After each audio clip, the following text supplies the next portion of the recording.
आपला हा भाग 3 सुरू आहे. करते सुधारक कर्वे. 13वा पाठ. हा पाठ लिहिलाय डॉक्टर शिरीष गोपाळ देशपांडे यांनी 1952. प्रसिद्ध कवी आणि लेखक. एप्सिलॉन, ये सखे ये, स्वातंत्र्याचं मृत्यूपत्र हे कविता संग्रह.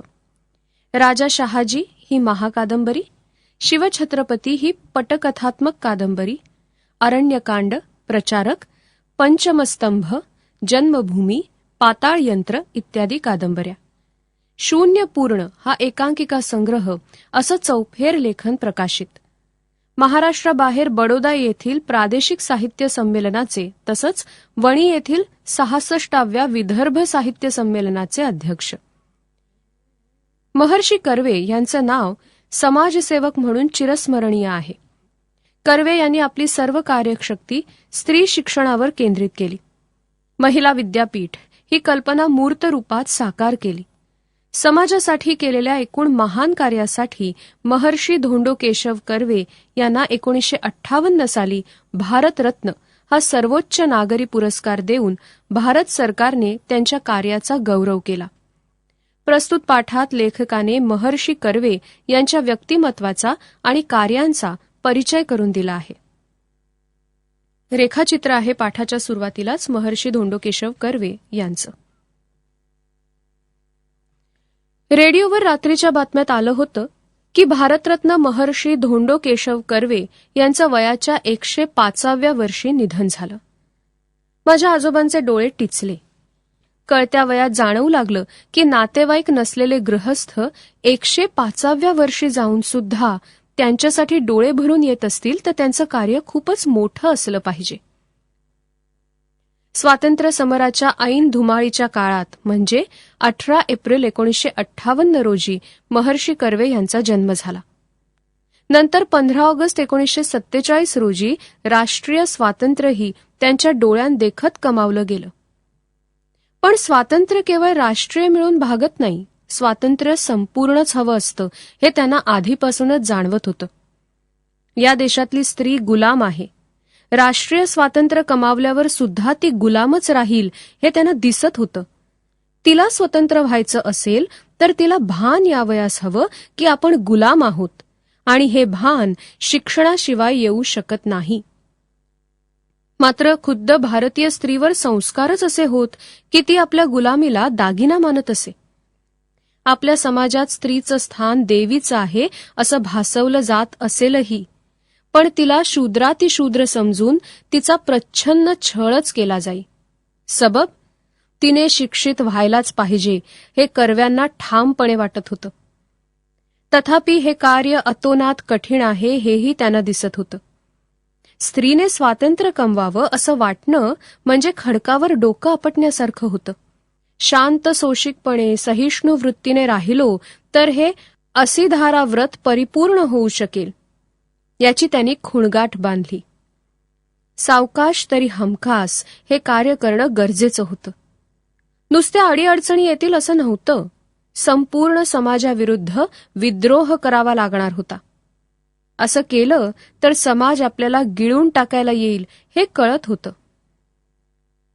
पंडिता रमाबाई यांचं जीवनचरित्र आणि ईश्वरचंद्र विद्यासागर यांचं जीवन कार्य यातून महर्षी कर्वे यांना हुरूप मिळाला. ईश्वरचंद्रांनी पोथ्यांचा पिट्ट्या पाडून विधवा विवाह होऊ शकतो हे दाखवून दिलं. स्वतः विधवेशी विवाह करून कर्व्यांनी त्याचा वस्तुपाठ घालून दिला. सुरुवात त्यांनी स्वतःपासून केली म्हणून त्यांना बोलायची कोणास सोय उरली नाही. प्राध्यापक धोंडो केशव कर्वे हे कॉलेजात गणित शिकवत. विद्वत्तेचा ते महामेरू होते, त्यामुळे त्यांच्याशी वाद घालायला कुणी धजलं नाही. केवळ सत्पुरुषांचा छळ करावा एवढंच ऐतिहासिक कार्य तेव्हाच्या अज्ञ समाजाने केलं. या समाजाबद्दल महर्षी अण्णासाहेब कर्वे अर्थातच क्षमाशील होते. त्यांना छळवादी समाजवृत्तीचा आधीपासूनच अंदाज होता. समाजाने केलेल्या धक्काबुक्कीत अण्णासाहेबांचे कपडे फाटत. रोज त्यांना आपला शर्ट नाहीतर कोट जिथे फाटला तिथे शिवून घ्यावा लागत असे. फाटके कपडे ते वापरत नसत. गावातल्या सुशिक्षित समजल्या गेलेल्या लोकांनी ससे होलपट चालवली तरी कर्व्यांनी ना त्यांना शिव्याशाप दिले ना आपल्या कार्यातून कर्वे विचलित झाले. जसं संत ज्ञानेश्वरांचाही छळ झाला होता, पण त्यांच्या साहित्यात ते कुठेही उमटलं नाही, तसं कर्व्यांचं आचरण ज्ञानेश्वरांच्या कवितेसारखंच राहिलं. पृष्ठ 49.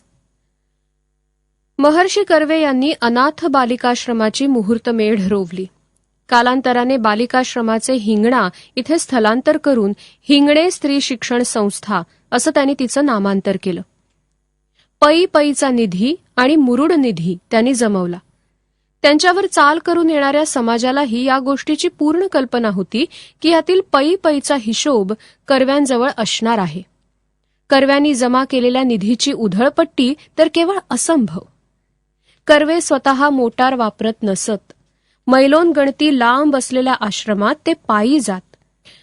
समाजाचे पैसे वापरणं तर दूरच, स्वतःचे पैसे सुद्धा ते समाजासाठी वापरतात हे मात्र समाजाला माहीत होतं. जेवढे खर्च घरात आवश्यक होते तेवढे आपल्या कमाईतून ते करत. उर्वरित सर्व पैसा ते समाजकार्यात वापरत. ते स्वतःच्याच विश्वात वावरतात अशी कुरबूर घरच्यांच्या मनात घर करून राहिली होती. वस्तुतः समाज सुस्वरूप करण्याची महर्षी कर्वे यांची जिद्द होती, पण त्या जिद्दीने कुटुंबाला कुठेही कुरूप केलं नाही. नेमकेपणा हा गणिताचा गुणधर्म त्यांना इथे उपयोगी पडला. ते बोलत नसत, विचार करत. विचार पक्का झाला की आचरणात आणत. त्यांच्या कार्यातूनच लोकांना अंदाज येई की त्यांच्या चित्तात काय चाललं आहे.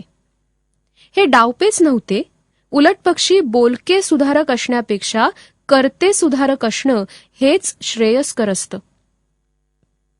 महर्षी कर्वे यांमध्ये स्थितप्रज्ञाची लक्षणं होती. जो स्वतःच्या सुखदुःखात अविचल राहतो, मात्र दुसऱ्याच्या दुःखात दुःखी होतो, दुसऱ्याच्या सुखात सुखी होतो, तो खरा स्थितप्रज्ञ. महर्षी कर्वे यांचं लक्ष केवळ समाज सुधारणेत होतं. त्यांना कोणावर ऋण ठेवायचं नव्हतं, तसंच त्यांना कोणाच्या ऋणातही राहायचं नव्हतं. कर्व्यांना कुठं जेवावं लागलं तर ते पैसे काढून ताटाशेजारी ठेवून उठत. आपल्यावर पैसे कोणाला खर्च करू देत नसत. इतरांना सहसा न साधणारं कार्य करायचं होतं महर्षी कर्वे यांना. भारताचं अर्धांग जे स्त्रिया त्याच अनपढ राहिल्या तर देश अर्धांगवायू झालेल्या व्यक्तीसारखा होईल. एका बाजूला या देशाला आपण भारत माता म्हणतो, सरस्वतीला आपण वाङ्मयाची जननी मानतो, आणि दुसरीकडे स्त्री निरक्षर अज्ञानी ठेवतो. हा चीड आणणारा विरोधाभास त्यांना घालवायचा होता. महर्षी धोंडो केशव कर्वे यांनी जपानच्या धर्तीवर इसवी सन 1916 साली भारतातलं पहिलं महिला विद्यापीठ 5 स्त्रियांना दाखल करून स्थापन केलं. आगबोटीने प्रवास करण्याच्या त्या जुन्या जमान्यात महर्षी कर्व्यांनी जगप्रवास करून स्त्री शिक्षणाचं महात्म्य सर्वत्र बिंबवलं. जगभर स्त्री शिक्षणाबद्दल सभा केल्या. स्त्री ही स्वाभिमानी असली पाहिजे, ती शिकली पाहिजे, उच्च विद्या विभूषित होऊन पुरुषांशी स्पर्धा करू शकली पाहिजे, हे त्यांचं स्वप्न होतं.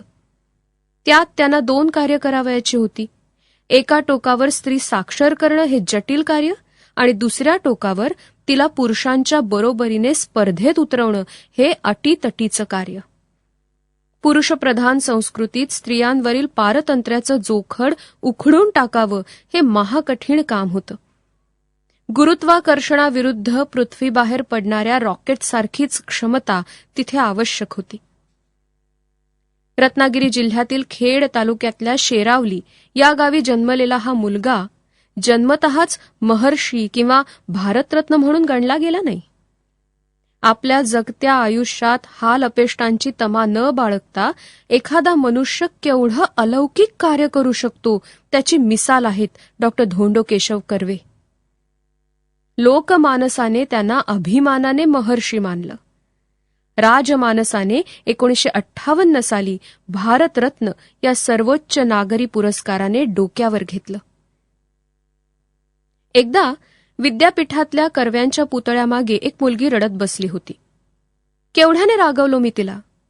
मी तिला म्हटलं, कर्व्यांच्या पुतळ्यापाशी बसून रडायला तुला काहीच कसं वाटत नाही? तू मुळीच रडू नये यासाठीच कर्व्यांनी हे विद्यापीठ निर्माण केलंय ना? स्त्री शिक्षण होतच आहे. महर्षी अण्णासाहेब कर्वे यांच्या कर्तेपणाने SNDT महिला विद्यापीठ निर्माण झालं. महिला शिकतात, पण जोवर पुरुष खऱ्या अर्थाने शिक्षित होत नाही तोवर स्त्रियांवरले अत्याचार थांबतील असं वाटत नाही. परंपरागत संस्कारांमुळे कित्येक पुरुषांच्या हे ध्यानातच येत नाही की आपण आपल्या आईशी, बहिणीशी, बायकोशी, कन्येशी पुष्कळदा चुकीचं वागतो. स्त्री ही दुय्यम नागरिक किंवा वस्तू नाही. तिलाही तिची स्वप्न, भावभावना, आकांक्षा, विचार असतात. तिचं हे अस्तित्व मानायला शिकवणं म्हणजे पुरुष शिक्षण. पुरुष शिक्षित झाला की त्याला स्त्री स्वातंत्र्याचा अर्थ उमजेल. पुरुषांचंही शिक्षण झालं की भारतरत्न महर्षी धोंडो केशव उपाख्य अण्णासाहेब कर्वे या कर्त्या सुधारकाने सुरू केलेलं महान कार्य पूर्णत्वास जाईल. मग डोळे टिचणार नाहीत, तिथे हसू फुलेल.